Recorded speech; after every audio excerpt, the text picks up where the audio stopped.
Welcome to a very special edition of Just Kidding News. It's Just Kidding News Uncloseted. Today's feature is Bart. Hello. And we are talking about the time that Bart got expelled from school. And we're going to go deep. We're not going to really do bits. This started really well. And yeah, so let's hear about it, Bart. So yeah, this whole series, I feel like a lot of you guys get like bits and pieces of who we are, what our upbringing was like, through little stories that you guys put together. So I thought it'd be really, really cool to share in more detail and more depth of the actual moments that shaped who we are as a person. So for mine, the first one was the first time I ever got expelled, and it was in first grade from Cerritos Elementary by Mrs. Darby. And before I say what I did, I'm gonna just tell you that this teacher passed her teeth around in class.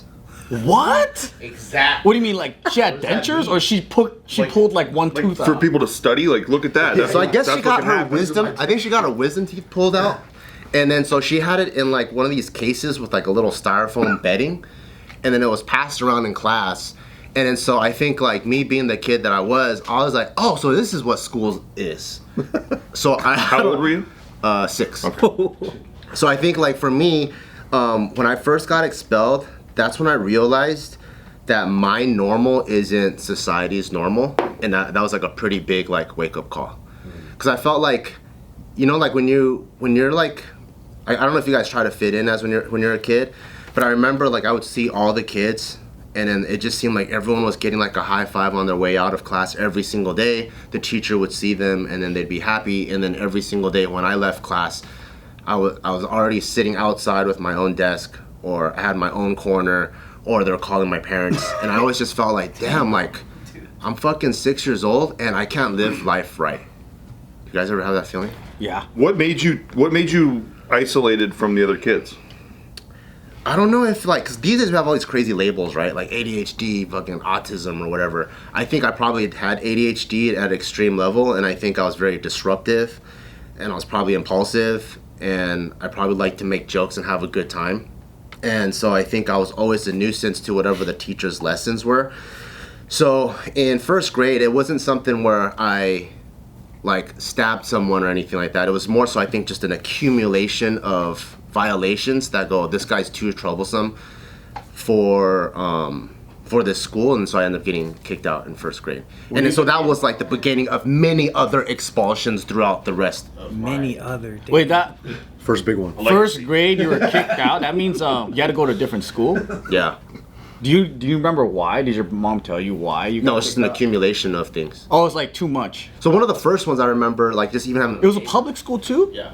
That's pretty hardcore. It's hard to get kicked out of public school. So the first one that I remember getting like a real talk was, I remember for open house, my mom comes in and then she was like, wait, how come you're in like the ESL class with all these other Chinese kids? He's like, he speaks perfect English. And he goes, he does? And he goes, this guy only speaks Chinese at school. And then Wait, I did the same shit. yeah, so they're like, Spoke Chinese in school. so like they made me take the test right then and there on open house, and I was like answering all the questions right, and I could speak back to the teacher, and she's like, what the fuck, get your ass back in the regular school. What the fuck? Felt like it was like I don't know, I just feel like I just made choices that weren't necessarily illegal, but it was deemed illegal every single fucking time. You're just finding loopholes all. Dude, I got put into ESL my first grade or second grade. Yeah. Because I just felt like speaking Japanese that day, and I didn't want to speak English, and I understood what people were saying, but I wanted to respond in Japanese. So the first day of class, they put me in ESL. They thought I couldn't understand English. That's why, because like I felt like it felt more cozy. They were trying to help you guys. What would go through your mind when the teacher would say, like, don't do this? Like, because you would end up doing the thing. That was the problem. It was never. She'll be like, don't do this. I'm like, okay, I won't do that. Oh. But then I'll do this. Like, that's just as bad. Oh. And I'm like, what? I literally did not do this. I did this now. Okay. Okay. Yeah. Hey, Yeah. do you see that in Taika though? Because I see that shit. He's a So he doesn't make curious boy. You would not have the sense to like make parallels for like rules that someone told you. No, I just couldn't understand like. He doesn't make sense of that now. I had that thought. Yeah. So, So yeah, I got kicked out the first time in first grade. I ended up going to this private school across the street. So I got kicked out of Cerritos Elementary. I went to a private Christian school across the street called Concordia Lutheran. And that was my first like introduction into like what a Christian private school was like. I lasted there from 2nd to 3rd grade. And in 3rd grade, that's when I actually did something. So you guys remember like during Christmas time, they'll have like if you're part of like some Christian school, they always have like, oh, Jesus Nativity in the play and stable. stuff. Yeah, the nativity play. Yeah, like Jesus in the stable, the 3 wise men, whatever. So we're doing this artwork where you're supposed to tear the colors of stuff and put it on this like piece of paper. And me being my OCD ass, I didn't want to like tear and have rough edges. So I would crease all my construction paper pieces so everything's You lick it, you rip it. Yeah, rip that's it. legit. Everything was perfect edges, and the teacher was like, no scissors. Mrs. Klinkenberg would say that. No scissors, you have to rip it. So I was like, okay, well, I have OCD. I want everything to look fucking crisp and clean. And then so I made that, I turned it in, and then she looks at it and she goes, I said no scissors. And I was like, I did not use scissors. And then she was like, all right, everyone's dismissed for recess, except for Bart, you have to redo it. And I remember sitting there going like, What the?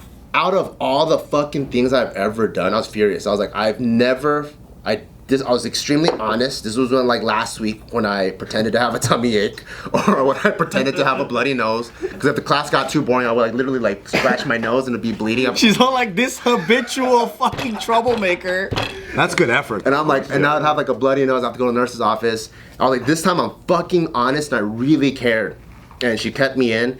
So I was inside the classroom by myself. And I was looking at the stack of construction papers, and I could have just redid it, but I think I was just so pissed that I got this turquoise crayon from my imaginary arch nemesis in my class, from his desk, and then I wrote "fuck you, Mrs. Klinkenberg" on the carpet. And then when she carpet. and when she comes in, she goes, "Who did that?" Damn, you could spell fuck. And then I was like, "He did." 'Cause the kid's name was Matthew. Oh, you framed him? Damn, you straight. I was like, "Matthew did." I was like, "Look at the colors." Because it was a turquoise crayon on the carpet. We're like, I was just over here using scissors. That wasn't me. I did never do that. So obviously, I was the only person in there during recess. So had to have a principal's meeting with my mom, and then I ended up getting kicked out. And that was like the first like official like violation, where it was like, what is it called, like fucking rude language or whatever they call those words. I don't know. So remembering all this shit and then like Taika kind of going through the same stuff, Yeah. getting kicked out, all this stuff. Yeah. Like, was it like, oh fuck, it's happening again? Yeah. But then like it's Clearly like genetic. it's like genetic. Yeah. So when Taika got kicked out of school the first time, well, he only had it one time, but the first time he got kicked out, like, I always like kind of like time travel into what happened with me, and I'm like, okay, I got my ass fucking beat, and then like all privileges taken away, and I was like, so that obviously doesn't work. And then I remember being alone by myself, because I think the biggest thing, the biggest revelation is me going, my normal is not everyone else's normal. And if you've ever felt like that, it's a very depressive state. Like you feel like almost suicidal. I remember, actually I probably should have made this one of the moments, but when I was 8, I decided to commit suicide. I didn't do it. Spoiler. Spoiler alert.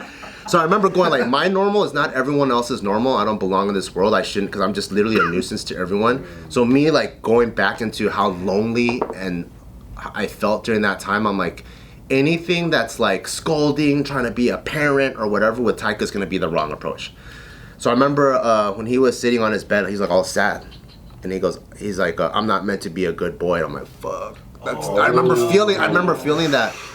I sat next to him and I was like, hey, you know, Papa got expelled from school too. And then he was like, what? You did? And I was like, yeah, 4 times. Yeah, you should have said 2. I don't. Now his standards, I was like, 2 more to go. But the real truth is actually 8. I know. Yeah, I was like, He scaled it down. I was like 4 times actually, and then he was like, really? And I think the fact that I was able to kind of relate with him, it turned out the way that I wanted to, where as a kid I never really felt like my parents had my back. It just felt like the teachers were against me, and then parents were just someone else that was against you. Versus there was no one that was gonna get my back to help me navigate through the system. So I wanted to get his back and go, hey, there's someone here to help you navigate this system. So yes, what you did was fucked up, but I'm here for you. And if push comes to shove and we have to homeschool you, choose other options, we're always gonna support you and make sure you turn out like a decent human being. So like when we had our talk with Taika, like I tried to approach it in a completely different way, which is kind of cool that I was able to experience it, because I think for Gio, she was like, no one in my family ever got expelled, and my son gets expelled. What the fuck? What do I do? Yeah. Bart.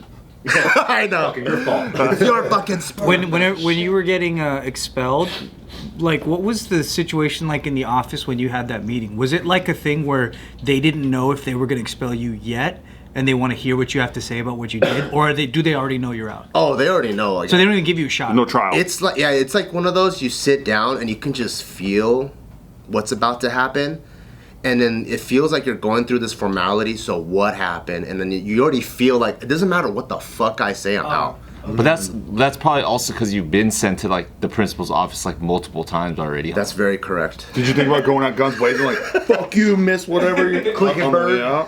No, because I was actually sad. It was like, because I already got kicked out of one school, right? And then so when it happens again, it kind of reconfirms that your normal is not everyone else's normal, and you're a piece of shit. And I actually really liked our principal. Like, he was the guy that would walk around everyone's classroom, and he was so likable. And I actually started to make friends again, because it's hard to make friends every single year. So I had new friends, and I'm like, fuck, I have to fucking leave again. Fuck. Yeah, it sucks. Before going into questions about the depth of like what this actually did to you as a person moving forward, what were the reasons for your other 2 expulsions? So after that, I went to Whitman Elementary. He remembers all of them. I do, because schools are a big thing. I became like a product of the school system. I really understood. I almost got expelled there. I didn't. I ended up going to Carmenita Junior High. I didn't get expelled. I've been to the superintendent's office many times. And the next school I got kicked out was Cerritos High School. So, what was your question again? How'd you get kicked Why? out? Why? Oh, that one was I ran away from home.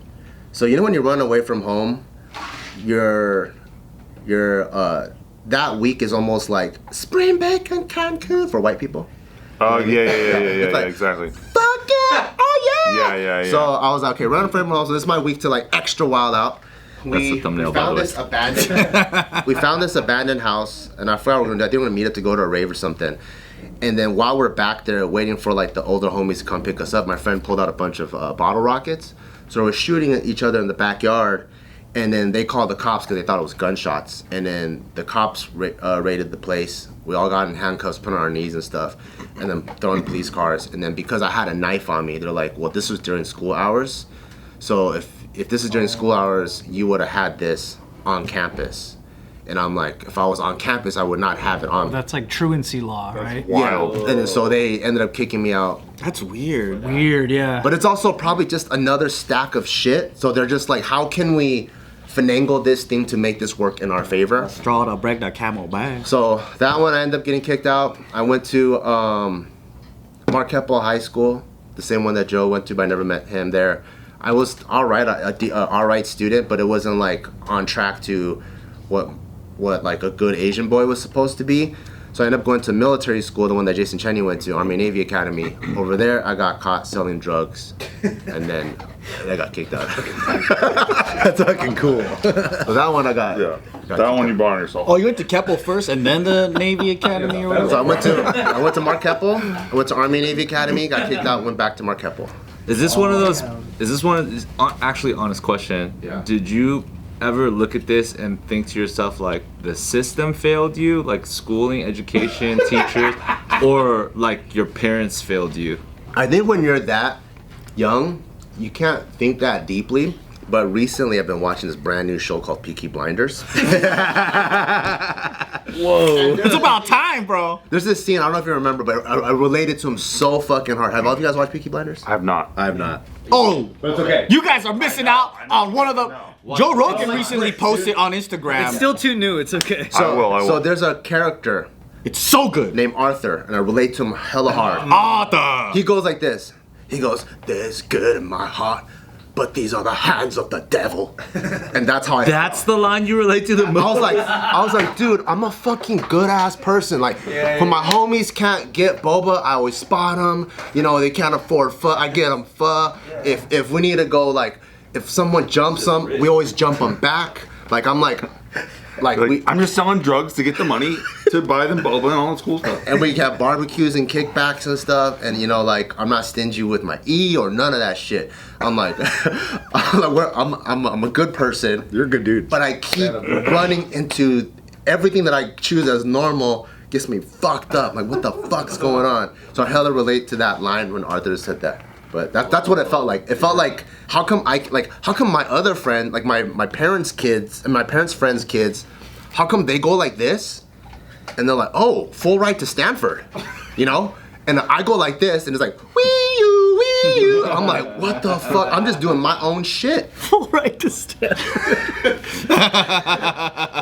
So getting to military school, did that do anything? Because you know, the meme is that behaviorally they fix you up and shit like that. It's honestly, if you're a good kid, it's the best place, and if you're a bad kid, it's the worst place. Because the military school is like, it's like jail, because you live there, right? So no one is from, it's in Carlsbad, no one is from even San Diego County that goes there. People are from Russia, from fucking LA, Montana, wherever the fuck. Jason Cheney's straight up from Taiwan.